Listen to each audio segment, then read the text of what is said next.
Hello and welcome to our Wednesday class here from the Eubank Church of Christ as we continue our study in the book of Proverbs. We have been using Mike Willis's workbook on the book of Proverbs, and today we are finishing up in lesson 4, talking about those things that are an abomination to God. As you might recall from our last class together, we first talked about the idea of an abomination and defined what it was. Something that is extremely repulsive or extremely disgusting, something that is to be extremely abhorred, something you want to stay away from. And we would think about God and realize from 1 John 1 that he is all light and in him there is no darkness at all, and we then can understand his aversion to anything that is sinful. And there are some specific things talked about here in Proverbs chapter 6 that are labeled as abominations unto him. Last time we talked about the first one, a proud look, how that is the exact opposite of the humble spirit that God wants to see out of his children.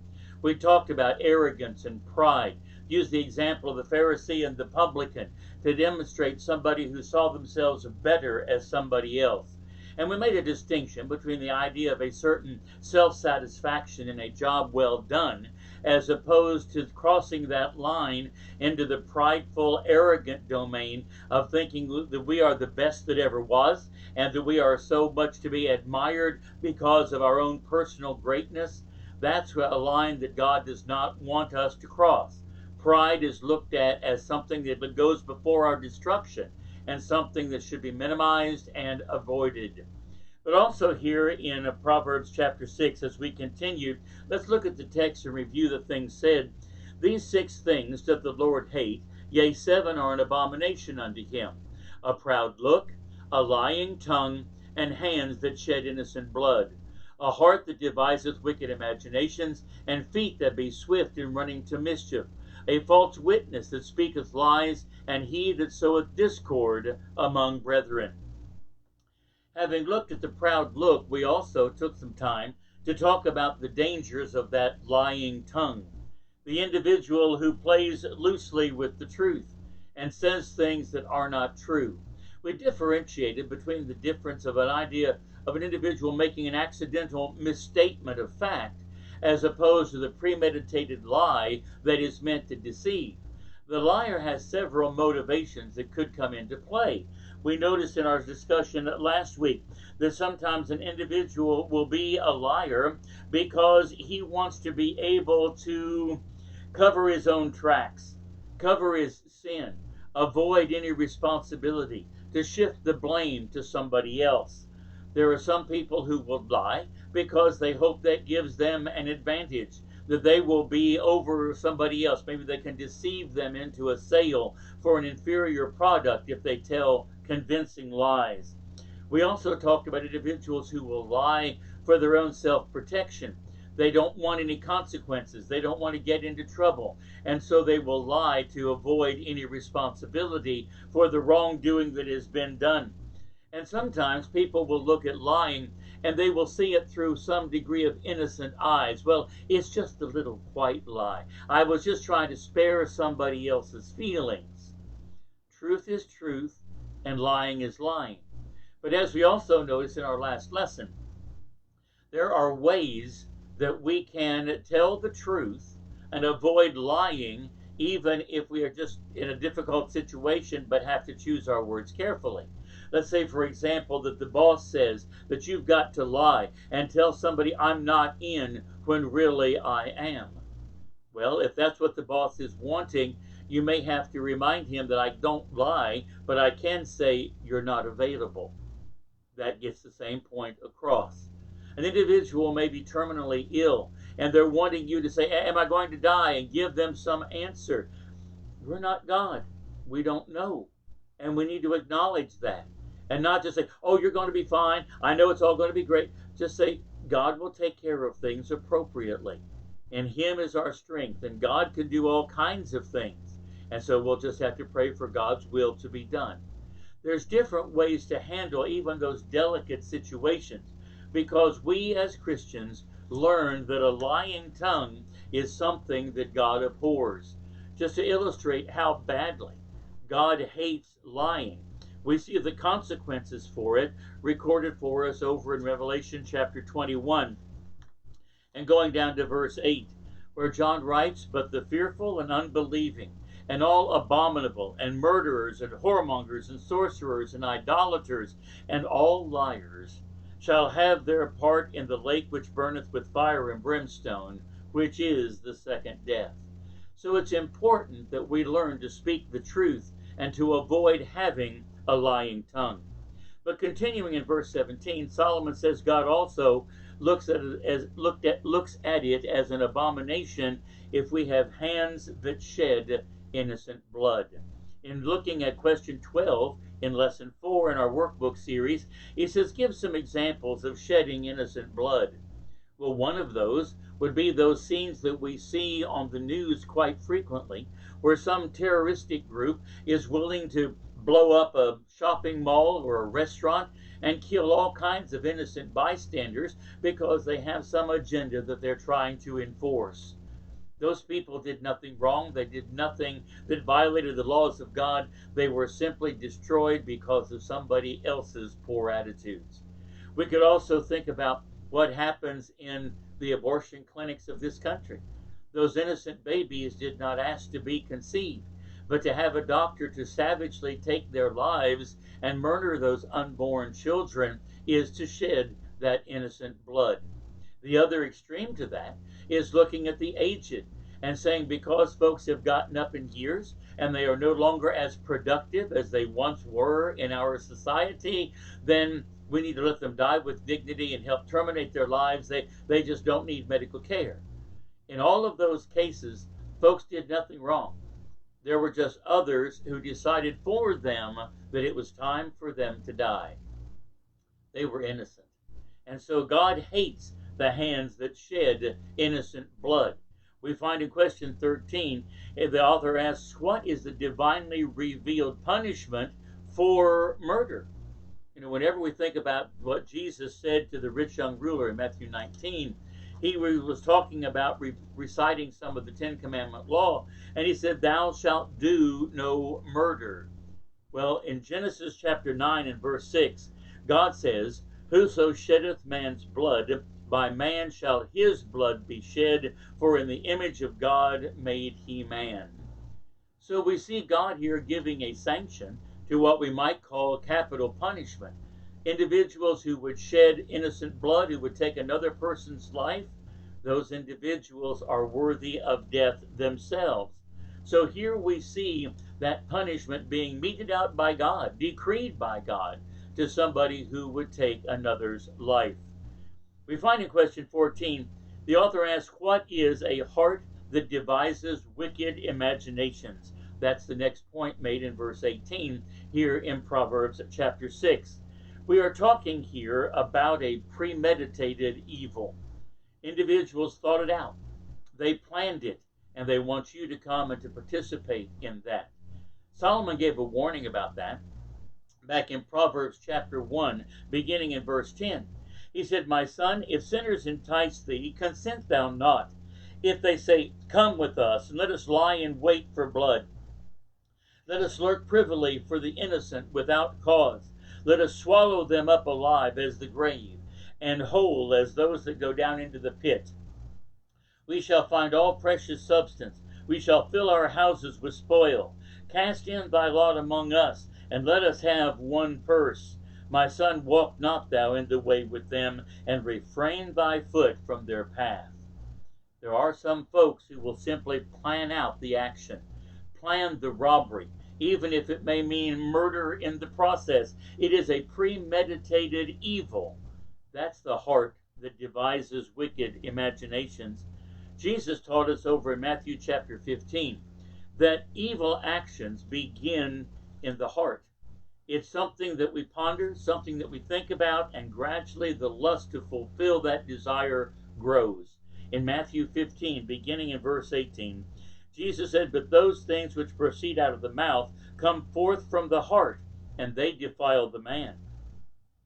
For out of the heart proceed evil thoughts, murderers, adulteries, fornication, thefts, false witness, and blasphemings. These are the things which defile a man, but to eat with unwashen hands defileth not a man. We have to police our thoughts. We have to understand that things that are wicked first begin in the heart or in the mind of man. And we need to have the education necessary to help us know what is good and evil, and to abhor that which is evil and cleave to that which is good. Over in Romans chapter 1, here Paul is talking about individuals who choose not to retain God in their knowledge, and he categorizes some of what they do. And going down to verse 30 of Romans chapter 1, he said they are backbiters, haters of God, despiteful, proud, disobedient, inventors of evil things, and disobedient to parents. Those hearts that devise wickedness are hearts that are looking for that which is evil and wrong, but they want to do it. It has an appeal to them. It is something that they begin to lust after, because in their twisted way of thinking, they see it as a good course to follow. Over in Proverbs chapter 15 and going down to verse 26, Solomon says, "The thoughts of the wicked are an abomination to the Lord, but the words of the pure are pleasant words." The point that he's making here is that the wicked are going to ponder on that which is evil. They plan it out. They want to see what they can do to ensnare others. The next question the author asks in question 15 is to give some illustrations of this sin, of this heart that devises wicked imaginations. Well, the first one that comes to my mind is the idea of a burglar. He wants something that doesn't belong to him, and he's willing to do whatever it takes to obtain that forbidden fruit, so to speak. And so he may plan the opportunity, he cases out the joint, so to speak, and makes his move when he thinks he can get away with it. The same applies with premeditated murder. When an individual's hatred for another grows to the point that they see no problem in taking another's life as the solution to their challenge. The drug dealer works the same way. What can he do to entice others to want his forbidden products, for them to become addicted to that which he has to sell? And so he wants to find settings and situations in which he has the chance to offer his wares to those who are not really on guard against him. Sadly, in our society, there is a growing business, so to speak, in sex trafficking. People being kidnapped and put into the slave trade of sex abuse by others. And they plan this out. Who can I apprehend? Who can I make do such evil, evil things? And then the pornography industry as well wants to feed on the lust of men and women. What can we do to get them to buy our products, to get them to watch the salacious things that we're going to manufacture? John tells us in 1 John 2 that all that is in the world is the lust of the flesh, the lust of the eyes, and the pride of life. And that's not of the Father, but it is of the world. And so individuals will actually devote time, energy, advertising, whatever money it takes to try and entice people to be pulled into their wickedness. That comes from a heart that devises wicked imaginations. And then there are those individuals who commit sex crimes. They have unbridled lust, whether it be against children or other adults, whatever the case may be. They simply plan a way to be able to apprehend their victim and to mistreat them. All of these would be illustrations of what begins in the heart of an individual who is devising these wicked imaginations and then plans and executes that wickedness. In question 16, it says, "What are feet that are swift to running to mischief?" There are individuals who are just looking for the next fight. Individuals who are just looking for the next bit of mischief that they can get into. In Proverbs chapter 15 and verse 9, Solomon says, "The way of the wicked is an abomination unto the Lord, but he loveth him that followeth after righteousness." The way of the wicked is an abomination. There are some who want to walk in that way. They love that way. They are drawn to do all kinds of evil. And not only do they allow those thoughts to fester in their mind, but they also may be very prone to uphold those others that they see are committing such things. back over in Romans chapter 1 and verse 32. He's talking here about these individuals who know not God and that they're worthy of death. But let's notice what else he says. Who, knowing the judgment of God, that they which commit such things are worthy of death, but not only do the same, but have pleasure in them that do them. Sometimes there are individuals who want to uphold those wicked ways. They'll be the cheering squad for the iniquity. They are swift to be there. They want to see what's going on because they have no moral restraint. They have no self-discipline. They have no moral compass that guides them between right and wrong, and so they go where the excitement is. That's why it's important that we are there with the people of God to study from God's Word and to be frequently reminded about what is good and what is evil, so that we can develop a conviction against these abominable practices, that we don't see any excitement or allurement in sin, and we strive to go a different path, to follow the straight and narrow way that leads to everlasting life, as opposed to blundering down the broad way that leads to destruction. But the next thing that Solomon talks about in Proverbs chapter 6 is going back to that individual who was willing to bear false witness and that speaks lies. Whenever you start thinking about bearing false witness, we come to the definition of it in question 17. What is false witness? Well, it is the lying to pervert justice, saying things to frame somebody else, to put the blame over on somebody else, and to lie and construct the situation so that those individuals will possibly assume the blame that you deserve. In Exodus chapter 20, in the Ten Commandment law, going down to verse 16, God simply said, "Thou shalt not bear false witness against thy neighbor." This is something that is not to be done. Over in Deuteronomy chapter 19, Moses here rehearses for the children of Israel what the punishment should be for the individual who is willing to conspire with others to bear false witness, to put the blame and the consequence over on somebody else. In Deuteronomy 19, beginning in verse 16, we find Moses phrasing it this way: "If a false witness rise up against any man to justify or to testify against him that which is wrong, then both the men between whom the controversy is shall stand before the Lord, before the priests and the judges which shall be in those days. And the judges shall make diligent inquisition.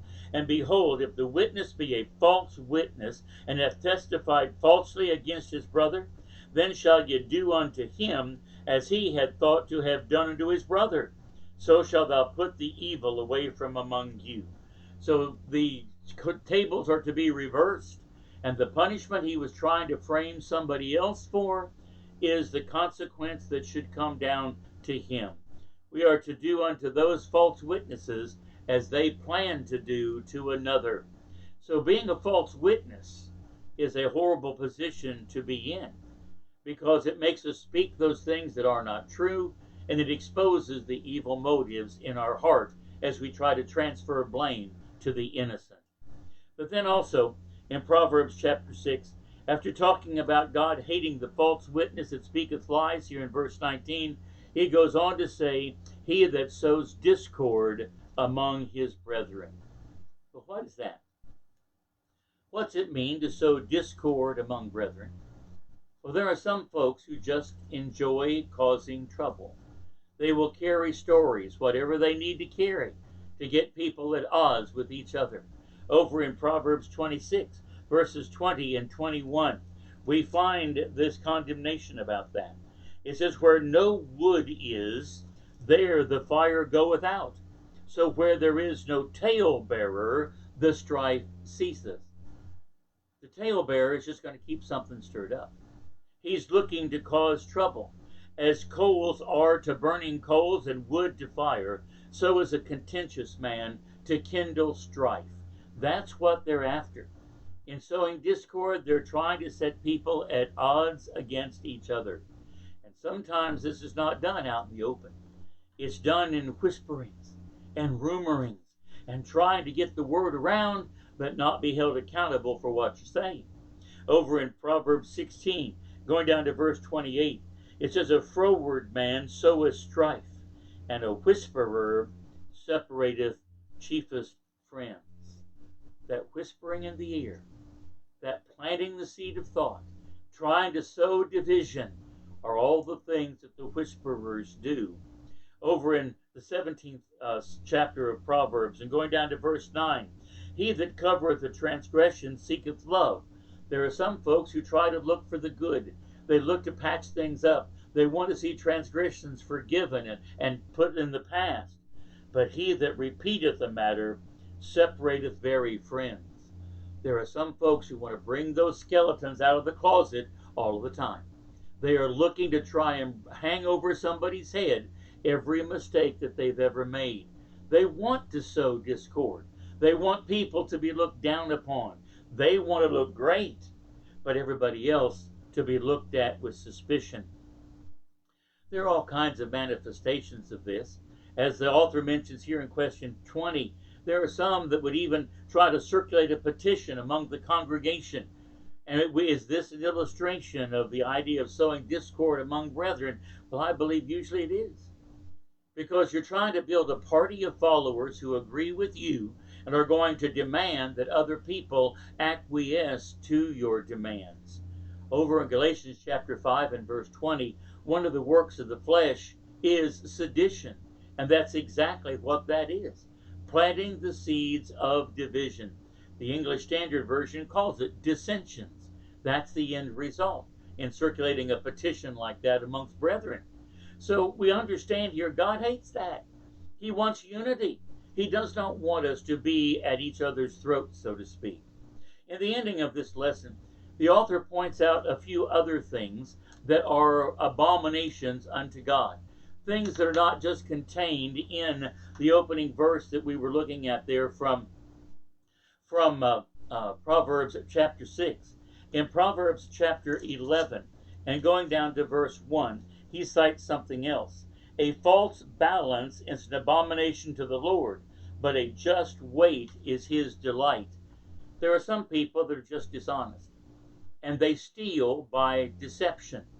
Their weights are not accurate. Their measurements are going to shortchange somebody else because they want to steal from them and to get a little extra for themselves. Well, in Ephesians chapter 4 and verse 28, Paul teaches the Ephesians that him that stole steal no more. That's not to be a habit of a Christian. That's something that you put behind you, because we are not going to steal from others by using deceptive means. Over in Proverbs chapter 17, and going down to verse 15, there is another item mentioned that God abhors or is an abomination to him. In verse 15 of Proverbs 17, "He that justifieth the wicked and he that condemneth the just, even they both are an abomination to the Lord." There are some folks who kind of blur moral distinctions.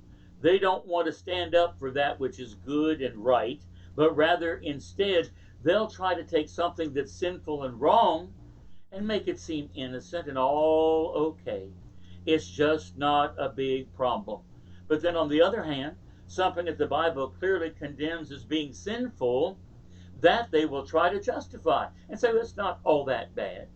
We find the prophet Isaiah in Isaiah chapter 5 and verse 20 talks about this same thing. He says, "Woe unto them that call evil good, and good evil, that put darkness for light and light for darkness, that put bitter for sweet and sweet for bitter." They want to turn the tables. They want to make sin look to be okay, and then people that are doing right things to somehow be walking down a wrong path and being less because of their Christian convictions. What are some modern examples in question 23 that we could cite? Well, that's the story that's frequently told dealing with homosexuality. It's flat out condemned in Leviticus 18:22 and Leviticus 20 in verse 13. Those same concepts are repeated as Paul tells the Corinthians in 1 Corinthians 6 that that's not to be habits that are to be numbered among Christians. He said, "Such were some of you, in 1 Corinthians chapter 6 and verse 9, when it talks about homosexuality. He says, but you're washed, you're cleansed. You changed from that. You didn't continue down that road. Well, today, even though we see the biblical condemnations of homosexuality, there is a vast chorus of voices saying, well, no, it's not that bad. God justifies this. It's all okay. And God should, we shouldn't call it sin and other such things. The same thing happens with alcoholism. Now it is no longer the sin of drunkenness. It is a disease. Often with the stories that are told in divorce and remarriage cases, the truth gets twisted. Individuals are saying that they were right when maybe really they weren't. And so the truth can be hard to come by. All of those are illustrations of where people can try to justify wrong, sinful things and make them look okay. And then to somebody who would dare read from the Word of God and say, well, God said such and such is sin, well, then there's something wrong with you for being judgmental, and you're narrow-minded, and you and that Bible are not accurate in your evaluation of things.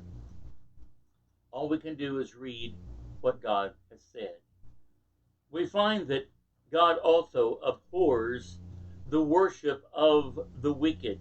Now that may sound strange, because we may think worship is worship, and if somebody's worshiping God, then surely that should be accepted. Well, God knows the heart. And sometimes people are doing it just for show with a very insincere heart because their deeds are wicked.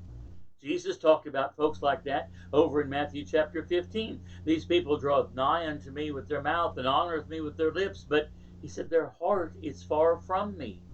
In Proverbs 15 and going down to verse 8, Solomon says, the sacrifice of the wicked is an abomination to the Lord, but the prayer of the upright is his delight. God knows the difference between a righteous heart and a wicked one that genuinely repents and is trying to do what is right, and others who are simply trying to cover their iniquity. In Proverbs 21 and going down to verse 27, Solomon said, the sacrifice of the wicked is an abomination. How much more when he bringeth it with a wicked mind? God knows, and he will not accept it. He sees people who refuse to repent, and he will judge them for that. So what should be our attitude toward those things which Jehovah abhors? The author asks in question 25. Well, we should be as God-like as possible. If God doesn't like it, we shouldn't like it. If God calls it sin, so should we. We should share that revulsion that God has toward the sinful kinds of things that we've been talking about in this lesson. The last few questions are simply illustrations of the points that we've been making. For example, in the matching section in question 1, it says which one of the opposing lists there would be an illustration of someone having a proud look? Well, that would be the boastfulness and the arrogance that some may illustrate. Number 2, how about the shedding of innocent blood? Well, we talked about in the context of that being associated with the abortionist and with the idea of practicing euthanasia. That is shedding innocent blood. How about a lying tongue? Well, that's the individual who is willing to cheat on their income taxes and they misrepresent a product. They will say things that simply are not true. Selection A from across the page. How about wicked imaginations? Number 4. Well, that would be like F, pornography. That's what it wants to nurture, is the dwelling upon wicked lewdness and uncleanness. Number 5, how about feet that are swift to mischief?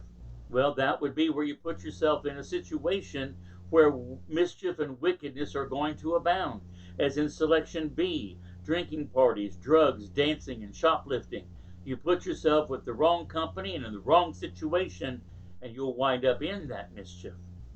And number 6, how about a false witness? Well, that would be illustrated by selection G, the person who would commit perjury and testify falsely in a court case. And finally, the individual that would sow discord, well, that would fit in with selection D, the gossip, the backbiter, the individual who's trying to cause division and dissension. Well, this covers lesson 4 of our series this week. We'll be moving on to lesson 5 next week in our workbook, in which we're going to talk about the importance of making friends of God's children and the importance of the associations that we share. We appreciate your joining us today and hope that you'll make it a point to be with us next week as we continue our study in the book of Proverbs.